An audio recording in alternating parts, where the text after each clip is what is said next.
12:15 ചേംബറിൽ കാണാമെന്നതാണ് ഈ പ്രതിപക്ഷ നേതൃനിരയോട് ഇപ്പോൾ അധ്യക്ഷൻ പറഞ്ഞത്.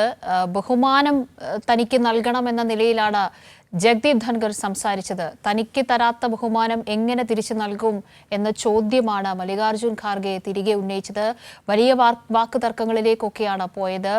കടുത്ത ഏകപക്ഷീയമായ നടപടി രാജ്യസഭാ ചെയർമാൻ തുടർച്ചയായ ദിവസങ്ങളിൽ എടുക്കുന്ന പശ്ചാത്തലത്തിലാണ് പ്രതിപക്ഷത്തിന്റെ പ്രതിഷേധം, വലിയ പ്രതിഷേധം ഉണ്ടായത്. ഈ ഒരു പശ്ചാത്തലത്തിൽ ഇന്നും പ്രതിപക്ഷ നിരയിലെ അംഗങ്ങൾക്ക് സംസാരിക്കാനുള്ള സമയത്തിനിടെ സമയം നൽകാതെ ഉള്ള നടപടിക്ക് ഇന്ന് ശക്തമായ പ്രതിഷേധമുണ്ടായത്. അപ്പോൾ രാജ്യസഭാ ചെയർമാനെ പിന്തുണച്ചുകൊണ്ട് BJP അംഗങ്ങൾ എത്തുകയായിരുന്നു. അവർ കർഷക പ്രതിനിധിയാണ്, കർഷക കുടുംബത്തിലെ അംഗമാണ്, കർഷകന്റെ മകനാണ് താനെന്ന് ജഗ്ദീപ് ധൻഖർ ഇന്ന് ആവർത്തിച്ചു. കഴിഞ്ഞ ദിവസം ഇതേ വാദം BJPയിലെ ചില നേതാക്കളൊക്കെയും ഉന്നയിക്കുന്നത് നമ്മൾ കണ്ടിട്ടുണ്ടായിരുന്നു. ആ നിലയിലൊക്കെയുമാണ് ഇപ്പോൾ സംസാരം രാജ്യസഭയിൽ മുന്നോട്ടു പോയത്.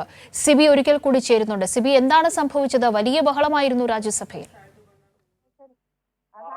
ഇപ്പോൾ രാജ്യസഭ തിങ്കളാഴ്ചത്തേക്ക് പിരിഞ്ഞിരിക്കുകയാണ്. ഇതിൽ ഏറ്റവും പ്രധാനമായി നമ്മൾ എടുത്തു കാണേണ്ട ഈ അവിശ്വാസ പ്രമേയം യഥാർത്ഥത്തിൽ പ്രതിപക്ഷം കൊണ്ടുവരാനുള്ള പ്രധാനപ്പെട്ട കാര്യം എന്ന് പറയുന്നത് BJP അംഗങ്ങൾക്ക് യഥേഷ്ടം സംസാരിക്കാൻ സമയം നൽകുകയും പ്രതിപക്ഷത്തിന് ഒരിക്കലും സംസാരിക്കാൻ സമയം നൽകാതിരിക്കുകയും ഇനി പ്രതിപക്ഷ അംഗങ്ങൾ സംസാരിക്കുമ്പോൾ ഭരണപക്ഷം വലിയ രീതിയിൽ ശബ്ദമുയർത്തുന്നു.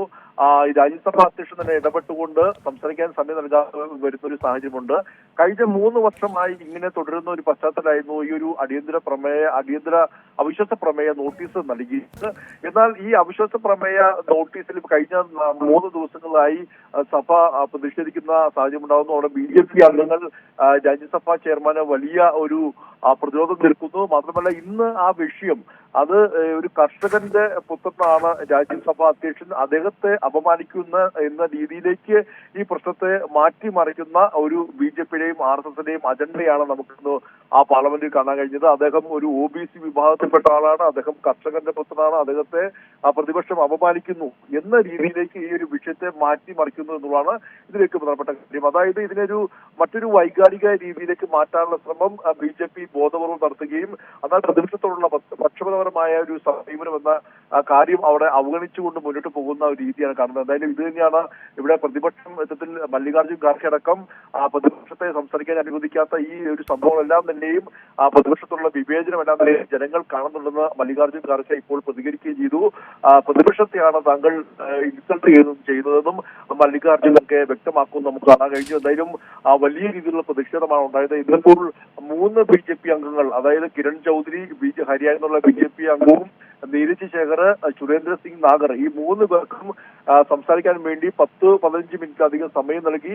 അവർ പൂർണ്ണമായും ജഗദീപ് ധൻഖറിനെ പ്രതിരോധം തീർത്തുകൊണ്ട് സംസാരിച്ചു. എന്നാൽ പിന്നീട് പ്രതിപക്ഷത്തു നിന്നും മല്ലികാർജുൻ ഖാർഗെയോ അല്ലെങ്കിൽ പ്രമോദ് തിവാരിയോ സംസാരിക്കുമ്പോൾ ഭരണപക്ഷ അംഗങ്ങൾ വളരെ വലിയ രീതിയിൽ ബഹളം വെക്കുകയും ധൻഖർ തന്നെ ഇടപെട്ടുകൊണ്ട് ഇത് തടസ്സപ്പെടുത്തുന്ന രീതിയും കാണാൻ കഴിഞ്ഞു. എന്തായാലും ഇന്നും രാജ്യസഭ ഈ ഒരു വലിയ പ്രതിഷേധത്തിൽ പിരിയുന്ന കാഴ്ചയാണ് കണ്ടത്. മറ്റൊരു പ്രധാനപ്പെട്ട കാര്യം എന്ന് പറയുന്നത് ഇന്നിപ്പോൾ ഈ സഭ തുടങ്ങുന്നതിന് മുമ്പ് 10:45 ജോൺ ബ്രിട്ടാസ് സിബിയും അതോടൊപ്പം തന്നെ കപിൽ സിബൽ അടക്കമുള്ള ഈ MPമാർ ഒപ്പിട്ട ഒരു ഇംപീച്ച്മെന്റ് നോട്ടീസ് നൽകി. അതായത് അലഹാബാദ് ഹൈക്കോടതി ജഡ്ജി SK യാദവിനെതിരെയാണ് പ്രതിപക്ഷത്തിന്റെ ഇംപീച്ച്മെന്റ് നോട്ടീസ് നൽകുന്നത്.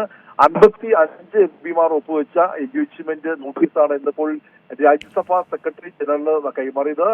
ഈ വിദ്വേഷ പ്രസംഗം നടത്തിയ ഹൈക്കോടതി ജഡ്ജി SK യാദവ് സത്യപ്രതിജ്ഞാ ലംഘനം നടത്തി അദ്ദേഹത്തിൽ നിന്നും ജുഡീഷ്യൽ പദവി നീക്കണം എന്നാവശ്യപ്പെട്ടുകൊണ്ടാണ് കപിൽ സിബൽ, ഡോക്ടർ ജോൺ ബ്രിട്ടാസ്, ബിക്രംജീത് സിംഗ് അടങ്ങുന്ന MPമാരുടെ നിര ഇന്നിപ്പോൾ 55 MPമാർ ഒപ്പുവെച്ച ഒരു ഇംപീച്ച്മെന്റ് ഇന്ന് രാജ്യസഭാ സെക്രട്ടറി ജനറൽ നൽകുകയും ചെയ്തിട്ടുണ്ട്. കാവ്യ, വലിയ പ്രതിഷേധം രാജ്യസഭയിൽ പ്രതിപക്ഷത്തിന്റെ ഭാഗത്തു നിന്നുണ്ടായതിന്റെ പശ്ചാത്തലം നമ്മൾ കണ്ടു. ഇന്നും സംസാരിക്കാനുള്ള സമയം, അവസരം ഒന്നും പ്രതിപക്ഷത്തിന് നൽകാൻ തയ്യാറായില്ല രാജ്യസഭ അധ്യക്ഷൻ. ആ ഒരു പശ്ചാത്തലത്തിലാണ് വലിയ തോതിലുള്ള തർക്കങ്ങളൊക്കെയും അവിടെ ഉടലെടുത്തത്. എന്തായാലും രാജ്യസഭ തിങ്കളാഴ്ചത്തേക്ക് പിരിഞ്ഞു എന്ന വാർത്തയാണ് ഇപ്പോൾ വരുന്നത്.